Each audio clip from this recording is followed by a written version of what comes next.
Failure ಆಗದಂತೆ ನಿಜ. ರಾಜೀನಾಮೆ ಕೊಡೋದು ಅವಶ್ಯಕತೆ ಇಲ್ಲ.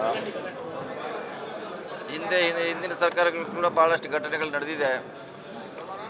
ಅವಾಗ ಯಾರು ಕೂಡ ರಾಜೀನಾಮೆ ಕೊಡಲಿಕ್ಕೆ ನಾವು ಒತ್ತಾಯ ಮಾಡಿಲ್ಲ. ಆದರೆ ಈ ಸಮಸ್ಯೆಯನ್ನು ಪರಿಹಾರ ಮಾಡಲಿಕ್ಕೆ ಎಲ್ಲರೂ ಕೂಡ ಕೈ ಜೋಡಿಸ್ಬೇಕು.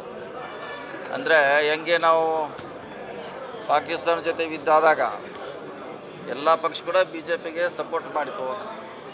ಅಲ್ಲಿ ಕೂಡ ಫೇಲ್ಯೂರ್ ಆಗಿತ್ತು. ಆದರೂ ಕೂಡ ಅದನ್ನು ಯಾರೂ ಕೂಡ ಎತ್ತಿಲ್ಲ.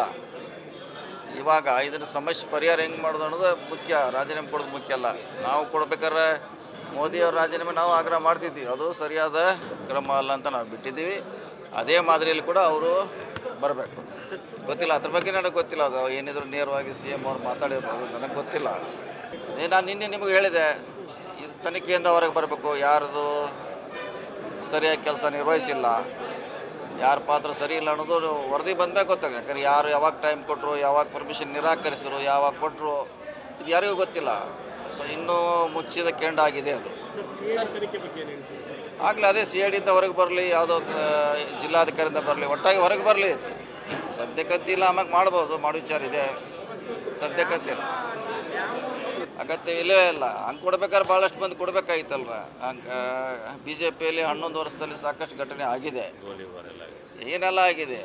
ಸೊ ಅದನ್ನು ಯಾರು ಕೂಡ ನಾವು ಮಾಡಿಲ್ಲ. ಅವ್ರ ಜೊತೆ ನಾವು BJP ಜೊತೆ, ಕೇಂದ್ರ ಸರ್ಕಾರ ಜೊತೆ, ನಾವು ಪಾಕಿಸ್ತಾನ ಜೊತೆ ನಾವೆಲ್ಲ ನಿಂತಿದ್ವಿ. ಅದು ಅವ್ರ ಫೇಲ್ಯೂರೇ. 26 ಜನ ಸತ್ತದ್ದು ಫೇಲ್ಯೂರೇ.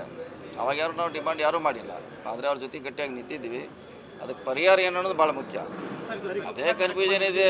ಕಮಿಷನರ್ ಲೆವೆಲಲ್ಲಿ ಒಂದಾಗಿದೆ, DCP ಲೆವೆಲಲ್ಲಿ ಒಂದಾಗಿದೆ, ಇನ್ಸ್ಪೆಕ್ಟರ್ ಒಂದು ಲೆಟ್ರ್ ಬರೆದಿದ್ದಾರೆ, ಪೊಲೀಸರು ಒಂದು ಲೆಟ್ರ್ ಬರ್ತಾರೆ. ಇದೆಲ್ಲ ನಾವು ಹೇಳಲಿಕ್ಕೆ ತಕ್ಷಣ ಆಗೋಲ್ಲ. ಅದಕ್ಕೆ ನಾವು ಹೇಳೋದು ವರದಿ ಬರಲಂತ. ನೋಡಿ, ಅವ್ರು ಪರ್ಮಿಷನ್ ಕೊಟ್ಟದ್ದು ನಮ್ಮ ವಿಧಾನಸೌಧ ಒಳಗಡೆ. ಇದು ಸಮಸ್ಯೆ ಆಗಿರೋದು ಸ್ಟೇಡಿಯಮ್ದು. ಅದು ನಮ್ಮಲ್ಲಿ ಪರ್ಮಿಷನ್ ಕೊಟ್ಟರು, ಅದು ಕಾರ್ಯಕ್ರಮ ಆಗೋದು ಮುಗಿದೋಯ್ತು. ಸಮಸ್ಯೆ ಪ್ರಾರಂಭ ಆಗಿದ್ದು 5 ಗಂಟೆಗೆ ಸ್ಟೇಡಿಯಮ್ದಲ್ಲಿ. ಅಲ್ಲಿ ತನಿಖೆ ಆಗಬೇಕು ಅಷ್ಟೇ. ಇರ್ಬೋದು, ಇದ್ರ ಸಂಬಂಧ ಏನಾರ ವರದಿ ಕೇಳಿರ್ಬೋದು. ಇದೇನು ಘಟನೆ ಆಗಿದೆ ಅಲ್ಲ, ಇದ್ರ ಕರೆಸಿರ್ಬೋದ್ರೆ ಕೇಳ್ಬೋದು. ಯಾಕಂದ್ರೆ ಅವ್ರಿಗೂ ಜವಾಬ್ದಾರಿ ಇದೆಯಲ್ಲ, ಹೈಕಮಾಂಡ್ ಜವಾಬ್ದಾರಿ ಇದೆ.